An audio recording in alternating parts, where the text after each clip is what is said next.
El capital bancario se fusiona con el capital industrial y se va conformando lo que hoy conocemos como el capital financiero. Y el capital financiero va a producir, por ejemplo, la sociedad del crédito y las sociedades anónimas o por acciones. Entonces, en primer lugar, con el crédito es una potencia, una palanca supremamente fuerte para que la sobreabundancia en la producción pueda ser absorbida y nos volvemos los hombres endeudados, ¿sí? Nos endeudamos y así asistimos a una manera de paliar la crisis de la abundancia. Pero se necesitaba algo más, y es lo que se llamó el keynesianismo.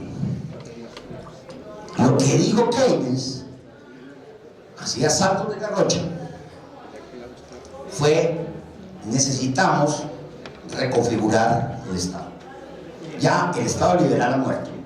Necesitamos un Estado de derecho distinto, un Estado intervencionista, regulador y productor. Necesitamos construir un sistema tributario, una economía pública, un Estado robusto y que entre directamente, a diferencia de ese Estado liberal que era Estado de ese llamamos laissez-faire, laissez-passer, Estado policía. No, ya tenemos que entrar. Y uno de los grandes cambios del sistema jurídico del Estado liberal al sistema jurídico del llamado bienestar es precisamente lo que un señor se llama León Bugui, se llamaba, habló de la función social de la propiedad. Incluso si ustedes revisan el constitucionalismo colombiano, la reforma del 33 de López Pumarejo es incluir el principio de la función social de la propiedad, que va a permitir, es la base jurídico-política para el Estado intervencionista, para el Estado de bienestar. Y para poder avanzar, tendríamos que decir que la contribución del Estado benefactor, ¿sí? Entonces ya nos movemos en un modelo organizacional global que se compone de una reconversión industrial que es taylorizada y fordista, producción masiva, estandarizada, etc., con un Estado, ¿sí?, regulador que puede intervenir. La propiedad privada absoluta se abandona porque no permite el control sociopolítico del trabajo. Entonces, cuando el Estado entra y regula, pretende contribuir lo que algunos autores llaman abaratar ciertos costos de la reproducción. Piensen en la fuerza laboral, ¿no? Entonces, por ejemplo, en Colombia, la Universidad Nacional, la Casa, la Universidad Blanca, creo que nos pasamos como en el 42, por ahí, porque antes estaba por acá, no sé, acá, no sé, regada en el claustro de los Rosarios. Pero no existía el concepto de universidad dispersa, mucho más o menos como la de aquí en la Candelaria, hasta que llegamos a un proyecto de universidad pública, ¿sí? Es pública, pues. Hay vivienda producida por el Estado, Instituto de Crédito Territorial. Hay bancos de fomento para compra de vivienda, Banco Central Hipotecario, ¿sí? Y finalmente se crea eso vía salario indirecto, que es la actividad estatal. Es la actividad estatal dentro de la producción. Entonces, es el momento de lo que se conoce con el nombre de los llamados derechos de segunda generación, que son derechos económicos, sociales y culturales. No voy a penetrar aquí, pero algunos van a decir que esa función social de la propiedad hace que el capitalismo cree, madure, posiblemente sea cierto, parcialmente, el principio de solidaridad. Quiere decir que los que, entre comillas, tienen más, dan para los que tienen menos. Y esto es más o menos el principio de solidaridad. Yo tengo un entendimiento distinto. Para mí, los derechos económicos, sociales y culturales de segunda generación, los DES, es una respuesta anticíclica para permitir el ascenso de los procesos de valorización y acumulación de capital. Es decir, nos beneficiamos obviamente de los derechos humanos de segunda generación, pero ellos están insertos en la valorización del trabajo. Entonces, tienen una naturaleza, digamos, humanista. Obvio que hay un humanismo, pero también es una respuesta frente a la resistencia del trabajo a incrementar la disciplina del trabajo y permitir mecanismos de explotación y distorsión de la fuerza laboral. Entonces, hasta ahí dejo entonces esa parte de estado benefactor del modelo, el sistema o el modelo jurídico del bienestar. Ya asistimos a un momento. Hobsbawm habla de la edad de oro del capital para señalar cómo desde la posguerra hasta la década final casi de los 70 lo llaman la acumulación de oro del capital, con plan marcha a bordo, reconstrucción, crédito y expansión, algunos llaman imperialista, de la acumulación, porque ya, digamos, para que no nos pongamos así como nos rubricemos, el concepto de imperialismo lo que nos puede dar a decir es esto: cuando el Estado Nacional llena todo su espacio territorial y su población dentro de un mercado interno, pero como el capitalismo se valoriza a través de producir excedentes, el espacio del Estado-Nación, ¿sí? El territorio del Estado-Nación y la población no son suficientes para la valorización. Entonces se requiere ampliar las barreras político-administrativas de la misma valorización y se requiere poblaciones externas para que o consuman bienes de ese Estado-Nación o pueda desplazarse hacia lugares donde están poblaciones o materias primas, etcétera, etcétera. Y eso lo hacen los estados que lograron el mayor desarrollo, los mayores, digamos, polos de la acumulación, y es una condición de vida o muerte ampliarse, y si no, morir. En tal sentido, bueno, muy buenas noches para todos y para todas. Me presento para quienes no me conocen. Con muchos de ustedes he tenido la oportunidad de compartir en la cátedra, ya sea en formulación de proyectos de investigación, sociología jurídica o filosofía del derecho. Actualmente, por razones de gestión académica, desempeño la labor de decano encargado de la Facultad de Derecho, toda vez que el doctor Luz Francisco Ramos renunció a su cargo hace 2 semanas. Me venía desempeñando como secretario académico desde septiembre del año pasado, mes en el cual recibimos la visita final del Consejo Nacional de Acreditación frente a el proyecto más importante que tiene la Facultad de Derecho, que es seguir trabajando por la calidad académica sobre estándares de máxima calidad. Muchos de ustedes se preguntarán cuál es la situación actual de ese proceso de acreditación, y solo les puedo decir que estamos todos muy ansiosos de conocer ese acto administrativo del Ministerio de Educación en relación a la acreditación de nuestro programa.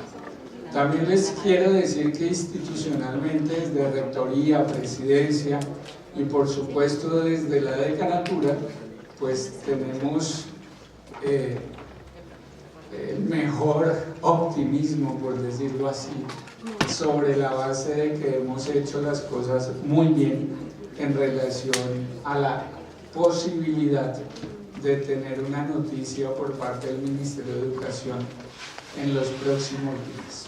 Entonces, creo que la preocupación no está si nos acreditan o no nos acreditan.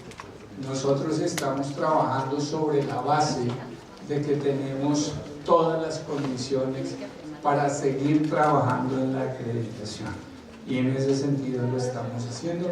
Por mi parte voy a acompañar la gestión académica rodeado de los jefes de área y rodeado de todos los docentes que día a día hacen lo mejor por la facultad.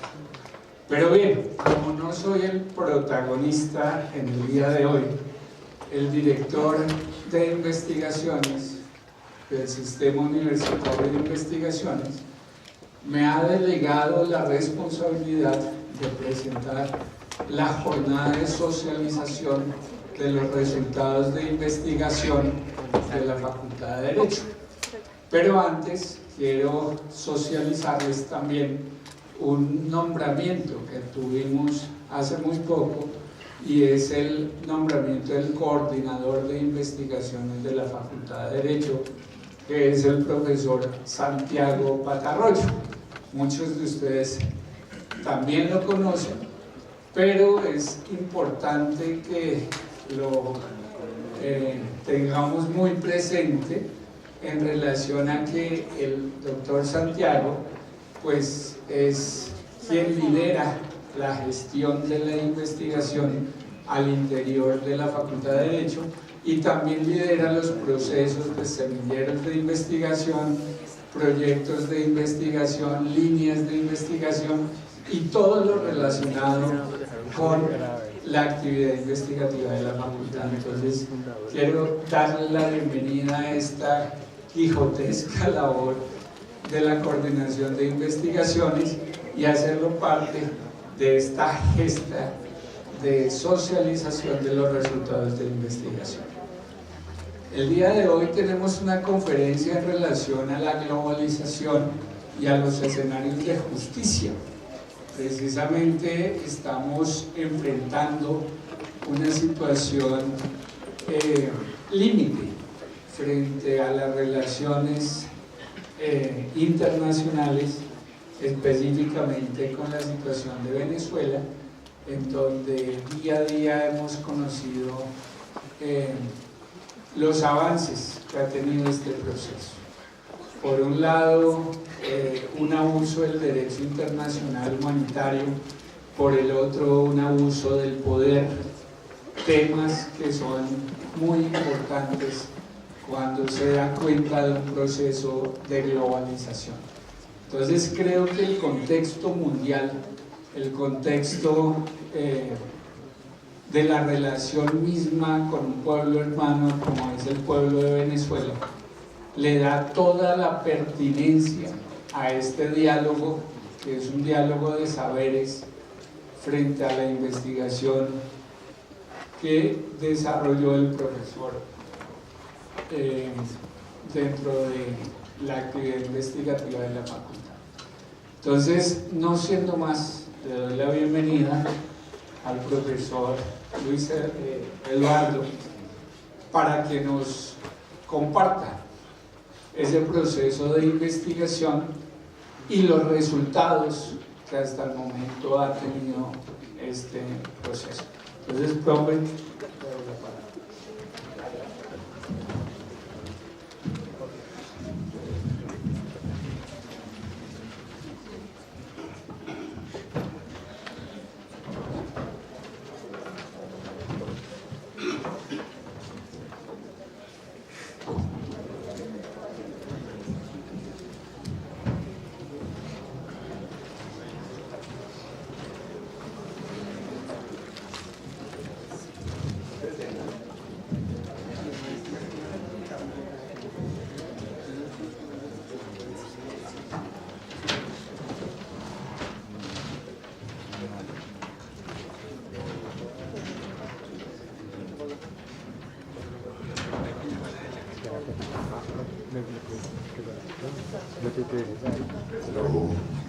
Bueno, muy buenas noches.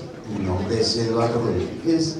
Por ahí veo caras conocidas y agradezco mucho haber aceptado esta convocatoria de la Facultad de Derecho y del SUIP. Había hecho un esquema que al final me di cuenta que estaba como muy rígido y voy a preferir tomar distancia un poco del papel y tratar de hilar algunas ideas que por lo que veo en el tiempo, como que esto no va a tener la pinta de conversatorio, sino más como de una presentación y bajo el riesgo de que pueda seguramente aburrirnos. Basta decir que durante el tiempo que llevo aquí en la universidad, que son 10 años, 12 años, 10 años tal vez, he estado vinculado a la investigación y se me han publicado algunos trabajos generalmente el esfuerzo investigativo se ha centrado en el tema del Estado del Derecho y la Administración de Justicia, y es a partir de eso que quiero hacer algunas presentaciones que, en razón de lo denso del trabajo, me voy a permitir en algunos momentos dar que el público da por entendido algunas categorías que se presentan para el entendimiento de la investigación que junto con otros docentes de la facultad venimos realizando. Son las 6:30, tenemos unos 40 minutos, 45. Hasta las 10, no creo que no. Bueno, hay una primera postura, como llaman los académicos, postura metodológica, que es la siguiente. Cuando estamos en cualquier facultad de Derecho, generalmente nos hacen pensar sobre un tema. Dicen, no, cuando la Revolución Francesa llega Napoleón, manda unos juristas y en 1804 sale un código civil. En principio, la modernidad aparece con una codificación y se dice, el origen es Roma. Entonces, lo más usual es entender que el derecho viene de tan atrás, ¿no? Y lo difícil de entender es cómo, para sociedades como tan distintas, muchas veces que uno no logra entender cómo funcionan esas sociedades, cómo es posible que el derecho pueda ser insertado en una estructura social totalmente redefinida y replanteada. Esto para señalar que este tipo de abordaje desdibuja el carácter y la naturaleza del derecho. ¿Por qué? Porque, en primer lugar, hay una visión ahistórica del derecho. Pareciera que el derecho como estructura, como codificación, pudiera ser aplicado en cualquier tipo de sociedad. En tal sentido, si vemos, digamos, como entendimientos pendulares, vemos que hay posiciones o posturas teóricas que van de reconocer que el derecho es independiente de la sociedad, hasta las que van y reconocen que el derecho es dependiente de la sociedad. En tal sentido, la primera tiene una fractura entre órdenes jurídicos y órdenes sociales. Cuando el derecho no está asociado al orden social, no tiene su raíz en el orden social, aparece como una constante en la historia. Es decir, si asumimos que el derecho no es una cosa, sino es un conjunto de relaciones, ¿sí?, de poder, que a través de él circulan relaciones de poder. Entonces podríamos decir que esa fuente del derecho no se alimenta del orden social, no sé, un orden metafísico, un derecho divino, trascendente, pero que no está asociado al mundo material. La otra postura es la que nos invita rápidamente a pensar cuando nos hablan de que el derecho es una estructura dependiente de los órdenes sociales. Es interesante, rápidamente lo planteo, de allí surge una idea: pensar que el orden jurídico es un producto social. Es decir, el orden jurídico no está aislado, sino articulado, imbricado en las relaciones sociales productivas. Ese es como un primer punto de partida. En segundo lugar, si lo vemos como un producto social, entonces nos vemos obligados a remitirnos necesariamente a un entendimiento del funcionamiento de los órdenes sociales productivos, es decir, la organización social productiva, para poder entender que el orden social productivo no es un elemento, no es una cosa, no es una categoría, sino, llamémoslo así, si aceptamos que el hombre no es que sea social por naturaleza, sino que tiene una naturaleza social, que eso va a tener múltiples implicaciones. Pero si el hombre tiene una naturaleza social, quiere decir que es en la estructura de relaciones productivas a través del cual nosotros desplegamos nuestra actividad que permite nuestra existencia en sociedad. Si los órdenes sociales productivos, la organización social productiva, es una condición sine qua non para la vida material, pero también tenemos que aceptar que no todos los órdenes sociales productivos tienen el mismo signo, la misma naturaleza.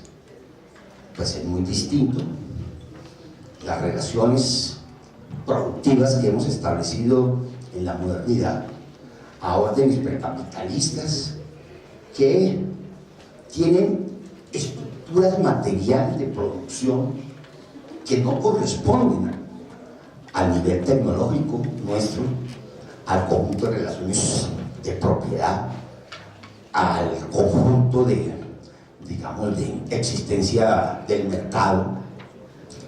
En tal sentido, podríamos decir que si el derecho es un producto social y a la vez que los órdenes sociales productivos no son los mismos, queremos anexar una segunda categoría, que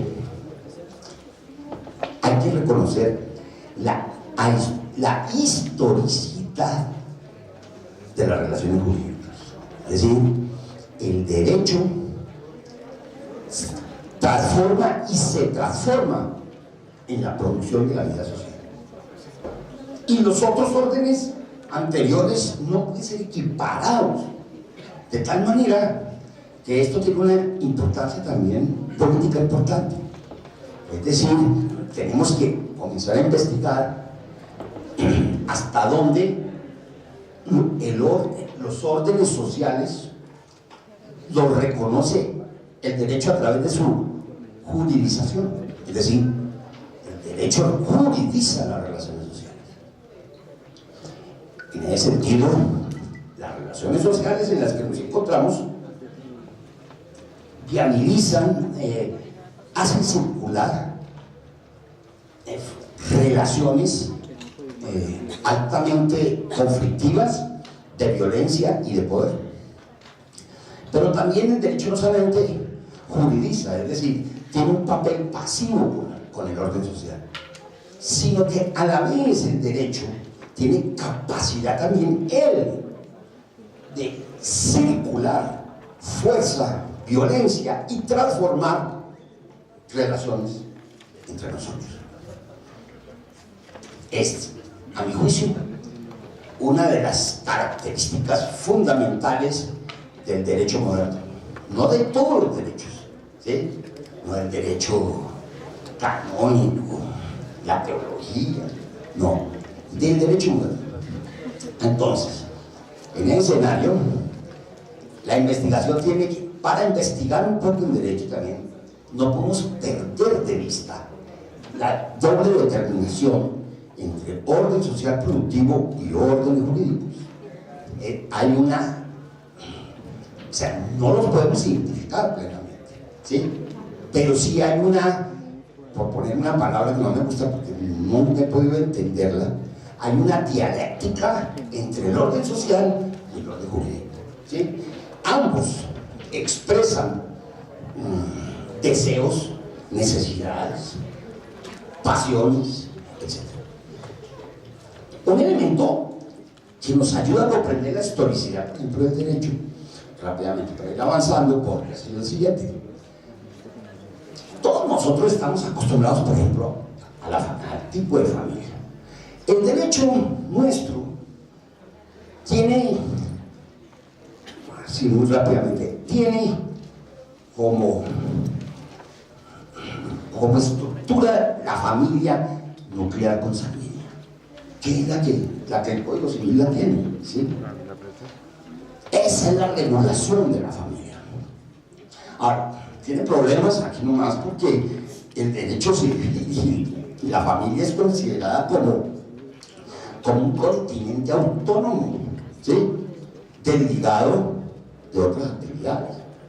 Y yo lo que quiero decir es que la familia moderna está totalmente, o por lo menos tiene una autonomía relativa con relación a la escuela o a la producción, a las instituciones, porque de alguna manera, a diferencia de la familia campesina, nuestra familia urbana nuclear consanguínea depende del sistema de las relaciones salariales, que ya no se producen en ella, sino que ha habido se ha escindido los momentos de la producción, ¿no? social, de los momentos de la reproducción social.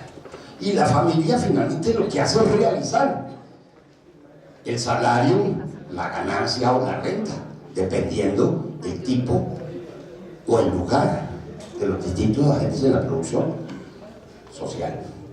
Entonces, cuando hablo de familia, un ejemplo más, leas en el librito ese de Engels, El origen de la familia y la propiedad privada del Estado. ¿Saben para qué? Para darnos cuenta que la familia también es históricamente transformada, ¿sí? Es decir, que nuestra familia es un punto de la llegada del proceso histórico, no es un elemento dado, no es un objeto, es un proceso dentro de una estructura social más amplia. Entonces, de alguna manera, por ejemplo, hasta dónde el derecho incide en la transformación de la familia, o hasta tanto la familia, sociológicamente hablando, transforma, envejece y le replantea retos al derecho como estructura positiva. Y en ese sentido, pues lejos de comparar el derecho moderno con cantidad de instituciones que ya fueron anacrónicas y que ya constituyen la prehistoria de la sociedad moderna. En ese sentido, me parece muy importante porque podríamos sugerir cómo el estudio, digamos, estamos acostumbrados en la facultad de Derecho, vamos a pegar un salto grande, para rostros. La educación legal. Esto es para rostros, digamos. Vamos a entender un poco qué es el derecho. Indudablemente, y parcialmente lo es. Cuando yo era estudiante, mis compañeros de estudio que aparecían rápidamente el primer año con el Código Civil o la Constitución, así de junto al corazón, identificaban, pues claro, el derecho son los códigos, ¿no? Y esa es como una lectura cosificada.